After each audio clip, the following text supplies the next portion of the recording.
ઓમ શ્રી ગણેશાય નમઃ। જય શ્રી કૃષ્ણ મિત્રો। આજે હું સરસ વાર્તા કહેવાની છું। વાર્તાનું નામ છે ભગવાનનો ખેલ। ભગવાનનો ખેલ કેટલો અનેરો છે, કેટલો નિરાલો છે ભગવાનનો ખેલ, એ તમે આ વાર્તામાં સમજશો। અને આ વાર્તા આપણા જીવનને લઈને ખૂબ ઉપયોગી છે। જે આ વાર્તાની અંદર ઘટના બને છે એવી ઘટના આપણા જીવનમાં વારંવાર બને છે અને એ સમયે આપણે ભગવાનને કોસીએ છીએ કે ભગવાન તમે મારી મદદ ના કરી, આમ ના કર્યું। પણ એ ભગવાને ન કરવાનું કારણ પાછળ શું હોય છે એ બધું જ તમને આ વાર્તામાં સમજવા મળશે। મારી વાર્તાને પૂરી અંત સુધી સાંભળવા નમ્ર વિનંતી। મિત્રો, સરસ મજાની વાર્તા છે ભગવાન અને એક પશુપાલકની। તો મારી વાર્તા પૂરી ધ્યાનથી સાંભળજો। એક સમયની વાત છે। ગોવર્ધન નામનો એક પશુપાલક તેની પત્ની દામિની સાથે એક વિજાપુર ગામમાં રહેતો હતો। તે તેના જે ગાયો ભેંસો હતો તે ગોવાળ હતો, એટલે તે ગાયો ભેંસો ચરાવવા માટે તેના ગામ પાસે પહાડ હોય છે ત્યાં રોજે જ એને ચરાવવા માટે લઈ જાય છે। આખો દિવસ ઢોર ચરાવે અને પછી સાંજ પડતા પાછો ઘરે આવી જતો। અને એક દિવસ ગોવર્ધન એની પત્ની દામિનીને કહે છે કે દામિની, હું ભેંસોને પહાડો ઉપર ચરાવવા લઈ જાઉં છું ને, હું કાલે રાત્રે આવીશ, તું તારું ધ્યાન રાખજે। દામિની કહે છે, ભોજન તૈયાર છે, તમે જમીને જાઓ। ગોવર્ધને કહ્યું, હા હા, હું તો જમી લઈશ, પણ કાલે રાત્રે જે તે તાજું માખણ બનાવ્યું હતું ને તે મને આપ। એટલે દામિની બોલી કે તમારે એ માખણનું શું કરવું છે? એટલે ગોવર્ધન કહે છે દામિનીને કે જ્યાં હું જંગલમાં, જ્યાં હું ભેંસોને ગાયોને ચરાવવા લઈ જાઉં છું ને ત્યાં જંગલમાં એક વચ્ચે મસ્ત સરસ વડનું મોટું વૃક્ષ છે અને ત્યાં એક કૃષ્ણ ભગવાનની મૂર્તિ છે। તે મૂર્તિ પાસે ક્યારે કોઈ કંઈ ચડાવતું નથી, એટલે મેં એવું વિચાર્યું છે કે હું ભગવાનને તાજું બનાવેલું માખણ ધરાવું। ભગવાનને પણ સારું લાગશે અને ભગવાન પણ આપણાથી ખુશ થશે। ભગવાનને પણ માખણ ચડાવવાથી ખુશ થશે અને આપણી પાસે બીજું તો કંઈ છે નહીં ભગવાનને ચડાવવા માટે, ધરાવવા માટે, તો કમસે કમ આપણે માખણ તો ધરાવી શકીએ ને। આમ કહી દામિની બોલી, હા, આ તો સારી વાત છે તમારી, પણ તમે આપણી ગાયો ભેંસોનું પણ ધ્યાન રાખજો। ક્યાંક હમણાં તમે બહુ વધારે પડતા આધ્યાત્મિક બની ગયા છો। ક્યાંક આપણી જંગલમાં ગાયો ભેંસોને કોઈ હિંસક પ્રાણી ખાઈ ના જાય। આમ દામિની એના પતિને કહે છે। એટલે ગોવર્ધન બોલ્યો, હા હા, હું તો ધ્યાન રાખું જ છું આપણા ભેંસોનું અને ગાયોનું। આટલું કહી ગોવર્ધને નાસ્તો અને માખણ બંને સાથે લીધા અને ઢોરને લઈને ચરાવવા નીકળી પડ્યો। રસ્તામાં ગોવર્ધન એક વિશાળ વડનું ઝાડ આવ્યું જેની નીચે ભગવાનની, કૃષ્ણ ભગવાનની મોટી મૂર્તિ હતી, ત્યાં જ ઊભો રહી ગયો। જેવું તે રોજે જ કરે છે, રોજે જ ભગવાનની મૂર્તિ પાસે આવીને ઊભો રહે અને રોજે જ પ્રાર્થના કરે। અને આજે પણ આવી રીતે ત્યાં મૂર્તિ પાસે ઊભો રહ્યો અને ભગવાનને પ્રાર્થના કરીને કહેવા લાગ્યો, મૂર્તિ સામે વાતો કરવા લાગે છે। ગોવર્ધન તેની દિનચર્યા વિશે વાતો કરે છે અને કહે છે, હે કૃષ્ણ, જંગલના બધા જ ખતરાથી, હિંસક જંગલી પ્રાણીઓથી મારી ગાય ભેંસોને બચાવવા માટે પ્રભુ તમારો ખૂબ ખૂબ ધન્યવાદ। તમારી કૃપાથી મારું જીવન ખુશખુશાલ છે। આજે ભગવાન, હું તમારા માટે મારા ઘરેથી તાજું માખણ લાવ્યો છું, લો, લઈ લો। જુઓ, સરસ અને સ્વાદિષ્ટ માખણ છે, મારી પત્ની દામિનીએ એના હાથેથી બનાવ્યું છે। ગોવર્ધન આટલું કહીને માખણની માટીની જે માટલી હતી એ આખી ભરીને લાવ્યો હતો। એટલે માખણની માટલી ત્યાં ભગવાનને મૂકે છે, ધરે છે અને પછી પાછો તે પહાડોમાં તેની ભેંસોને લઈને ચાલ્યો જાય છે। સૂરજ આથમ્યા પછી તે પાછો એ રસ્તેથી ચાલે છે જ્યાં મૂર્તિ હતી ભગવાનની। તેણે જોયું કે માટીની જે માટલી હતી માખણથી આખી ભરેલી, તે આખી ખાલી થઈ ગઈ છે।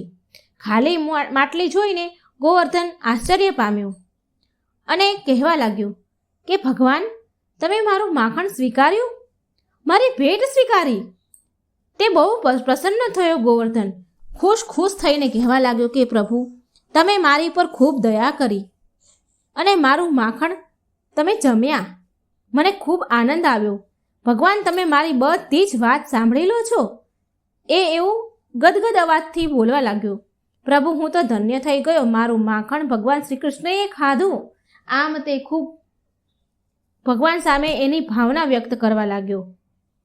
પ્રભુ, હું રોજ તમને માખણ અર્પણ કરીશ અને એ પણ હું ઘરનું બનાવેલું માખણ લાવીશ. તે ભગવાન સામે ગદગદ ભાવથી બોલતો જ રહ્યો, વાતો કરતો જ રહ્યો. અને મૂર્તિમાં જે સમાયેલા શ્રી કૃષ્ણ ભગવાન છે તે શ્રી કૃષ્ણ ભગવાનને ગોવર્ધનની માસુમિયત, તેનું ભોળપણ જોઈને એમને ખૂબ પ્રસન્ન થયા અને એટલા બધા એનાથી ખુશ હતા કે તેને દર્શન આપવા માટે સાક્ષાત તેની સામે હાજર થઈ ગયા. શ્રી કૃષ્ણ ભગવાન બોલ્યા, ગોવર્ધન, મને તો માખણ બહુ જ પસંદ છે, તો પછી હું કેમ ના સ્વીકારું? ગોવર્ધન ભગવાનનો અવાજ સાંભળી ચોંકી ગયો. મૂર્તિમાંથી અવાજ આવ્યો અને ચોંકી ગયો. અને તેને તો માનવા જ નહોતું આવતું કે ખરેખર ભગવાન બોલ્યા. અને ગોવર્ધન કહે છે, હે ભગવાન કૃષ્ણ, શું તમે સ્વયં મારી સાથે વાત કરી રહ્યા છો? હું તો તમારો અવાજ સાંભળીને ધન્ય થઈ ગયો પ્રભુ. પણ જો પ્રભુ તમે જ પોતે છો તો હું તમને જોઈ કેમ નથી શકતો? પ્રભુ, તમારા દર્શન થઈ જશે તો હું પોતાને ધન્ય માનીશ, તમારો ખૂબ ખૂબ આભાર માનીશ. ભગવાન ગોવર્ધનની વાત સાંભળી શ્રી કૃષ્ણ ભગવાન ગોવર્ધનની સામે પ્રગટ થયા, ગોવર્ધનને દર્શન આપ્યા અને ગોવર્ધન ભગવાનને જોઈને ચમકી ગયો અને એની આંખમાંથી તો આંસુ આવી ગયા, ગદગદ થવા લાગ્યો અને બોલ્યો, હે પ્રભુ, તમે મને દર્શન આપ્યા. પ્રભુ, મારું જીવન સફળ થયું. પ્રભુ, તમે સાક્ષાત દર્શન આપ્યા. પ્રભુ, હું તમારો ભક્ત છું. પ્રભુ, રોજ હું અહીં આવીને તમને માખણ ચડાવીશ. આના સિવાય ભગવાન મારી પાસે તમને ચડાવવા માટે, ધરાવવા માટે બીજું મારી પાસે કંઈ જ નથી. એટલે ભગવાન શ્રી કૃષ્ણ બોલ્યા, ગોવર્ધન, મને તારા માખણ સિવાય બીજું કંઈ જ નથી જોઈતું. તારી ભક્તિથી હું બહુ પ્રસન્ન છું. મારા માટે તો હૃદયનો ભાવ જ બધું જ છે. મારે બીજું કંઈ જ નથી જોતું. અને હું તને વરદાન આપવા માંગુ છું. ત્યારે જે જોઈએ તે વરદાન માંગી લે. એટલે ગોવર્ધન કહે છે, હે પ્રભુ, મારી પાસે જે કંઈ છે ને તેમાં મને સંતોષ છે. મને કંઈ પણ નથી જોઈતું. હું તો માત્ર તમારા દર્શન રોજ કરવા માંગુ છું. એટલે ભગવાન કહે છે, હું તને આ વરદાન આપું છું, પણ એક શરત છે. આ વાત ક્યારેય તું કોઈને કહીશ નહીં કે હું તને રોજ દર્શન આપીશ. શું તું એવું કરી શકીશ? એટલે ગોવર્ધન બોલ્યો, હા પ્રભુ, હું તમને વચન આપું છું, હું આ વાત કોઈને નહીં કહું. પછી ગોવર્ધન કહે છે, પ્રભુ, મને જવાની અનુમતિ આપો. આ ભેંસો ગાયોના વાછડા તેની માની વાટ જોઈ રહ્યા હશે ઘરે. એટલે ભગવાન બોલ્યા, હા ગોવર્ધન, તું જઈ શકે છે, પણ મારા માટે કાલે તાજું માખણ જરૂર લઈને આવજે, ભૂલતો નહીં. ગોવર્ધન કહે છે, જરૂર પ્રભુ, જરૂર લાવીશ. ભગવાન બોલ્યા, સારું ગોવર્ધન, કાલે મળીશું. એમ કહીને ભગવાન અંતર્ધ્યાન થઈ ગયા અને ગોવર્ધન તેના ઘરે ચાલ્યો ગયો. અને બીજા દિવસે ગોવર્ધને આ બધી વાત તેની પત્નીને પણ ન કહી. અને બીજા દિવસે ગોવર્ધન ફરી માખણનો ઘડો માટલી લઈ પાછો ભેંસ ગાયો ચરાવવા માટે જાય છે અને માખણની માટલી શ્રી કૃષ્ણ ભગવાનની મૂર્તિ પાસે મૂકે છે અને બોલ્યો, કૃપયા ભગવાન, મારી ભેટ સ્વીકારો, મારી માખણની ભોગ ધરાવેલું સ્વીકારો. હું તમારી માટે માખણ લાવ્યો છું. ભગવાન શ્રી કૃષ્ણ ફરી ગોવર્ધનની સામે પ્રગટ થઈ ગયા. પણ ગોવર્ધનના મનમાં એક શંકા હતી અને તેને શ્રી કૃષ્ણ ભગવાનને પૂછી જ લીધું કે પ્રભુ, એક વાત મને કહો કે પ્રભુ, તમે હંમેશા તમારા ભક્તો માટે હાજર રહો છો. તમે બધા જ ભક્તોનું ધ્યાન રાખો છો, પણ તમે ક્યારેય એક શબ્દ નથી બોલતા. આ મૂર્તિમાં તમે એમ જ રહો છો, કોઈ દિવસ એક શબ્દ નથી બોલતા અને તમે 24 કલાક ઊભા જ રહો છો. તમે કાયમ ઊભા રહો છો તો તમને થાક નથી લાગતો પ્રભુ? તમે થાકી જતા હશો નહીં? ભગવાન, તમારે ક્યારેક તો આરામ કરી લેવો જોઈએ. મેં બરાબર જોયું છે પ્રભુ કે તમે આમ જ ઊભા રહો છો, ક્યારેય આરામ નથી કરતા. આ સાંભળી ભગવાન શ્રી કૃષ્ણ ગોવર્ધનને કહે છે કે પૃથ્વી લોકના મનુષ્ય પણ અજીબ છે. જ્યાં સુધી ભગવાન જવાબ નથી આપતા તો તેને કહે છે ભગવાન દર્શન નથી આપતા. અને આજે મેં તને દર્શન આપ્યા તો ગોવર્ધન, તું મને શિખામણ આપે છે, મને શીખવાડવા લાગ્યો. તો સારું જ રહેશે કે હું તને કાલથી દર્શન જ નહીં આપું. એટલે ગોવર્ધન બોલ્યો, ના ના ના પ્રભુ, કૃપા કરી એવું ન કરશો. મારી ભૂલ થઈ ગઈ, એવું ન કરશો. મારો કહેવાનો અર્થ એ છે કે મને તમારી ચિંતા થાય છે કે તમે બિલકુલ આરામ નથી કરતા, તમે થોડી વાર પણ બેસતા નથી, તમને બેસવા નથી મળતું, તમે થાકી જતા છો. મારો બસ આટલો જ ભાવ હતો, મારું બીજું કંઈ જ નહોતું કહેવાનું. આ સાંભળી ભગવાન બોલ્યા, ગોવર્ધન, તારી ભક્તિની સાથે સાથે તારું ભોળપણે પણ મારું મન જીતી લીધું છે. ગોવર્ધન, તારા સવાલનો જવાબ હું તને જરૂર આપીશ, પણ એની સાથે હું તને એક ઉદાહરણ આપીને સમજાવું છું. શું તું એ ઉદાહરણ જોઈ અને સાંભળવા માટે તૈયાર છે? ગોવર્ધન બોલ્યો, હા પ્રભુ, મને સંભળાવો. ભગવાન શ્રી કૃષ્ણ ગોવર્ધનને કહે છે કે ગોવર્ધન, આ જગ્યા ઉપર તું ઊભો રહે. હું કેટલાય પ્રકારના ભક્તોને જોઉં છું. આ જગ્યા પર ઊભો રહી હું રોજ કેટલાય પ્રકારના ભક્તોને જોઉં છું. હું ઈચ્છું છું કે આજે તું પણ અહીં ઊભો રહીને જો. તું આખો દિવસ તું અહીં ઊભો રહીને જો, પણ એક શરત પર, તું મારી અહીં હાજરી છે, આ મૂર્તિમાં હું સાક્ષાત હાજર છું, એ વાત તું કોઈને કહીશ નહીં અને કોઈ પણ પ્રકારની પ્રતિક્રિયા તારે કરવી નહીં. માત્ર અહીં ચૂપચાપ ઊભો રહેજે. ગમે તે ઘટના બને થઈ જાય, તારે કંઈ બોલવું નહીં, એમનેમ જ ઊભો રહીને જોજે. શું થાય છે તે બધું જ જોયા કરજે, ઠીક છે? એટલે ગોવર્ધન કહે છે કે જો પ્રભુ, હું આખો દિવસ અહીં ઊભો રહીશ તો મારી ગાય ભેંસોનું ધ્યાન કોણ રાખશે, એની સંભાળ કોણ લેશે? આ સાંભળી ભગવાન બોલ્યા, ગોવર્ધન, તું ચિંતા ના કર, તારી ગાય ભેંસની સંભાળ હું રાખીશ આજે. જા ગોવર્ધન, તું ઝાડની પાછળ છુપાઈ જા અને ઊભો બધું જોજે. આટલું કહી કૃષ્ણ ભગવાન અંતર્ધ્યાન થઈ ગયા અને ગોવર્ધન ઝાડની પાછળ જઈને છુપાઈ ગયો અને ભક્તોની આવવાની વાટ જુએ છે. એ મનમાં વિચારતો હતો કે ભગવાન તેના મનનો આ પ્રશ્ન, આ શંકા કેવી રીતે દૂર કરશે. હવે આમ થોડી વાર થઈ એટલે એક વ્યાપારી પૈસાની ભરેલી થેલી લઈને ત્યાં આવ્યો, ભગવાનની મૂર્તિ પાસે આવી ગયો અને એ વેપારી મૂર્તિ પાસે આવીને બોલ્યો કે પ્રભુ, મને બહુ ખુશી છે કે તમે મને આટલું મોટું વરદાન આપ્યું અને આજે મને ભગવાન તમારો જવાબ પણ સમજવામાં આવી ગયો, મને સમજ પડી ગઈ. તે વેપારીએ પૈસાની ભરેલી થેલીને તે મૂર્તિ સામે મૂકી અને પ્રાર્થના કરવા લાગ્યો. હવે ગોવર્ધન ઝાડ પાછળ ઊભો આ બધું જોઈ રહ્યો છે. પછી પેલો વેપારી મૂર્તિ સામે વાત કરે છે, ભગવાન સામે વાતો કરે છે. હે ભગવાન, મેં હમણાં નવો કારોબાર, નવો ધંધો ચાલુ કર્યો છે. કૃપા કરી મને તેમાં સારા લાભ થાય તેવો આશીર્વાદ આપો. તેણે પ્રાર્થના કરી અને પછી ત્યાંથી પૈસાની થેલી તે ભૂલી જ ગયો અને ત્યાંથી ચાલતો થઈ ગયો.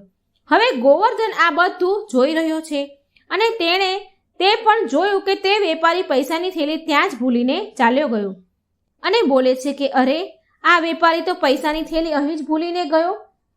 પેલો ગોવર્ધન મનમાં આવું વિચારી રહ્યો છે અને હું તો તેને યાદ પણ નહીં અપાવી શકું, કારણ કે હું ભગવાન સાથે વચનથી બંધાયેલું છું કે હું કોઈ પણ પ્રકારનું કહીશ નહીં કે કોઈ પ્રતિક્રિયા હું કરીશ નહીં.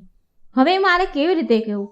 એ હવે હજી આમ ઊભો તો વિચારતો જ હતો. ત્યાં થોડી વાર થઈ એટલે એક ગરીબ આદમી મૂર્તિ પાસે આવ્યો અને ભગવાનની મૂર્તિ સામે આવીને ઊભો રહીને ભગવાન શ્રી કૃષ્ણને પ્રાર્થના કરવા લાગ્યો.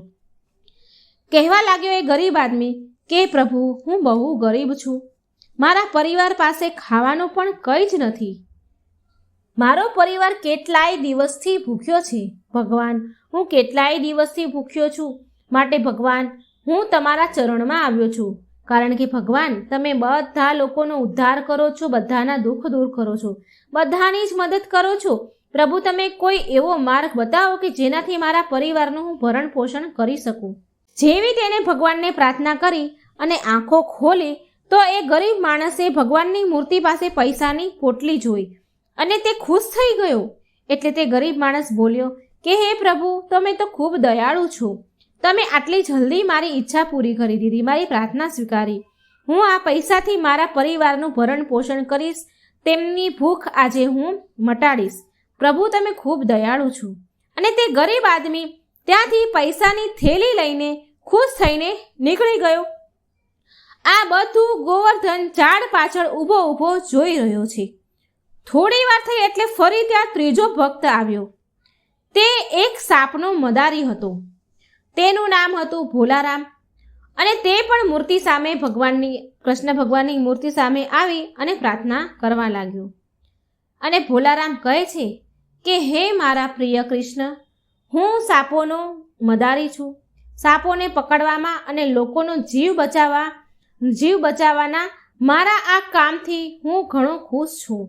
મને સંતોષ છે, પણ મને ક્યારેક ડર લાગે છે કે મારા જીવનનો કંઈ ભરોસો નથી. મારા પરિવારમાં કમાવાવાળું બીજું કોઈ નથી. માટે પ્રભુ, હું એવી પ્રાર્થના કરું છું કે તમે મને ખતરાથી બચાવીને રાખજો, મારી રક્ષા કરજો. બસ મારી આ જ પ્રાર્થના છે તમને. તે ભોલારામ સાપનો મદારી શ્રી કૃષ્ણ ભગવાનને આવી પ્રાર્થના કરી રહ્યો છે અને ગોવર્ધન ઝાડ પાછળ ઊભો રહીને આ બધું જોઈ રહ્યો છે. અને બરાબર જે ભોલારામ પ્રાર્થના કરી રહ્યો એ જ સમયે પેલો વેપારી આવ્યો સૈનિકોને લઈ. જે તેની પૈસાની થેલી ભૂલી ગયો હતો તે થેલી પાછી લેવા આવ્યો. તેણે જોયું કે પૈસાની ભરેલી થેલી ત્યાં મંદિર પાસે નહોતી, ગાયબ થઈ ગઈ, મૂર્તિ પાસેથી ગાયબ થઈ ગઈ હતી. અને ભોલારામ ત્યાં જ ઊભો રહીને પ્રાર્થના કરી રહ્યો હતો. અને તે વેપારીએ આ મદારીને દોષી માની લીધો, કારણ કે એ સમયે એ ત્યાં ઊભો હતો, બીજું કોઈ હતું નહીં. અને એ વેપારી બોલે છે કે હે પ્રભુ, હું હમણાં જ અહીં પૈસાની થેલી ભૂલી ગયો હતો, પણ અહીં તો આ થેલી છે જ નહીં. એ પૈસાની થેલી ગાયબ થઈ ગઈ છે. જરૂર આ આદમીએ ચોરી લીધી લાગે છે. ત્યાં ભોલારામ ઊભો છે. તેને કહ્યું કે આણે જ ચોરી કરી. સુરક્ષા કર્મી સૈનિકો જે હારે લઈને આવ્યો હતો તેણે ભોલારામને પકડી લીધા. ભોલારામ તેના બચાવમાં બોલ્યો કે મને છોડી દો, હું નિર્દોષ છું. મેં તમારા પૈસા નથી લીધા. જ્યારે હું અહીં આવ્યો હતો ને ત્યારે અહીં પૈસા હતા જ નહીં, તમારા પૈસાની થેલી હતી જ નહીં. ભોલારામ બિચારો એના બચાવમાં બોલે છે. આ સાંભળી તે વેપારી બોલ્યો, અરે શું કહ્યું તે પૈસાની થેલી અહીંથી નથી લીધી. હું હજી હમણાં જ થોડી વાર પહેલાં જ અહીંથી ગયો છું અને પૈસાની થેલી મેં અહીં જ ભૂલી ગયો હતો. ભગવાનને પ્રાર્થના કરતાં મારાથી થેલી નીચે મુકાઈ ગઈ અને એ પ્રાર્થના કરીને પછી મને યાદ ન આવી અને અહીંથી હમણાં હું ચાલ્યો ગયો છું. હજી થોડીક જ વાર થઈ છે અને અહીં તારા સિવાય બીજું કોઈ આવતું જતું તો દેખાતું નથી. તારા સિવાય બીજું કોઈ વ્યક્તિ અહીં છે નહીં. તો પછી પૈસાની થેલી કોણે લીધી? પૈસા તે જ લીધા છે. બોલ, પૈસા ક્યાં છુપાવ્યા તે? ભોલારામ બોલ્યો, હું સાચું કહું છું. મેં અહીં પૈસાની થેલી ભરેલી નથી જોઈ અને મેં કોઈ થેલી નથી લીધી. હું નિર્દોષ છું. મને છોડી દો. આમ ભોલારામ નિર્દોષ હોવાનું અને છોડવાનું બોલ્યો. તે ગોવર્ધન ભોલારામ માટે બહુ દુઃખી થયો. તે પાછળ ઊભો જોવે છે કે ભોલારામે પૈસા લીધા નથી અને ગોવર્ધન ભગવાનને કહે છે કે હે ભગવાન, આ સૈનિકોએ એક નિર્દોષ વ્યક્તિને પકડી લીધો છે. પૈસાની થેલી તો પેલા ગરીબ આદમી લઈને ચાલ્યો ગયો છે અને આ લોકો ભોલારામને પકડે છે. પ્રભુ, તમે તો બધું જ જાણો છો. જો તમે જાણો છો તો તમે એને બચાવી કેમ નથી રહ્યા? તમે જો કંઈ નહીં કરો તો હું એને બચાવી લઈશ. પણ કૃષ્ણ ભગવાને કોઈ જવાબ ગોવર્ધનના સવાલનો આપ્યો નહીં. આ જોઈને ગોવર્ધન કૃષ્ણ ભગવાનનું આપેલું વચન તોડી નાખ્યું. ભગવાને કહ્યું હતું કે તું કંઈ કરતો નહીં, ખાલી જોજે.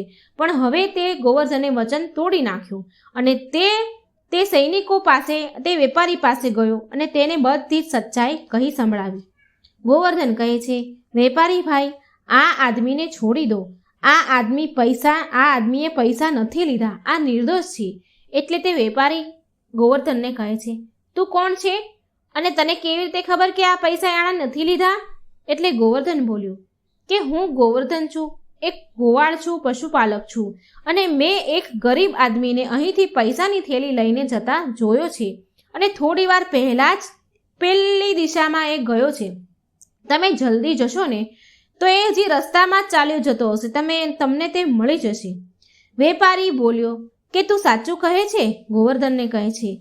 અને પછી તે વેપારી એના સૈનિકોને લઈને એ આદમીની, જે ગરીબ આદમી પૈસા લઈ ગયો હતો, તેને શોધવા માટે નીકળે છે. કહે છે, ચાલો જલ્દી તે આદમીને પકડો.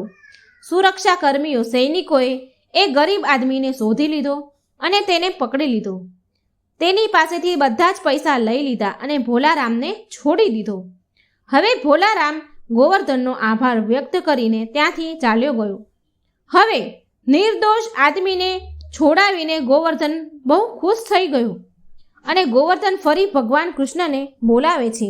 બધા જ ત્યાંથી ચાલ્યા ગયા એટલે કોઈ જ ત્યાં નહોતું. એટલે ગોવર્ધન ભગવાનને બોલાવે છે કે ભગવાન તમે આવી શકો છો, અહીં કોઈ નથી. ગોવર્ધનના બોલાવાથી ભગવાન શ્રી કૃષ્ણ ફરીથી ત્યાં પ્રગટ થઈ ગયા તેની સામે. ગોવર્ધન ભગવાન શ્રી કૃષ્ણ સામે સંદેહ વ્યક્ત કરે છે અને બોલ્યો કે ભગવાન તમે ચૂપ કેમ હતા? તમારી સામે પૂરી ઘટના બની. એક નિર્દોષ વ્યક્તિને પકડી લે છે છતાં પણ તમે ચૂપ કેમ રહ્યા? તમે તો આ સમસ્યાનું સમાધાન કરી શકતા જ હતા ને, તો પછી તમે કેમ કંઈ ન કર્યું? એટલે ભગવાન બોલ્યા કે ગોવર્ધન તને તારી ભૂલનો અહેસાસ છે ખરી કે તે હમણાં શું કર્યું? એટલે ગોવર્ધન બોલ્યો કે હા પ્રભુ, મેં એક નિર્દોષ આદમીને બચાવ્યો, કેમ કે મેં બધી જ ઘટના જોઈ હતી.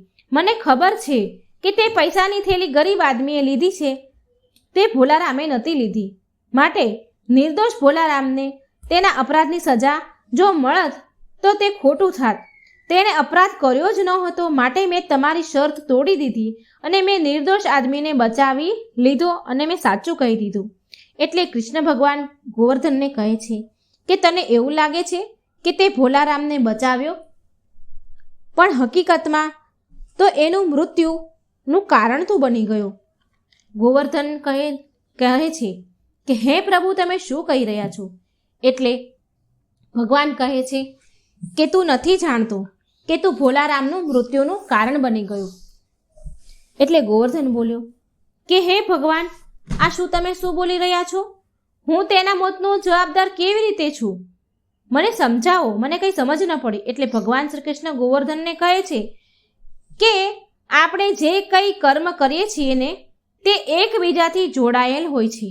આપણે બસ માત્ર આપણા કર્મ કરતા રહેવાનું છે, પણ જો જે થઈ રહ્યું છે તેની વિરુદ્ધ જવાની કોશિશ ક્યારેય ન કરવી જોઈએ, કેમ કે આનાથી આપદા મુશ્કેલીઓ આવશે.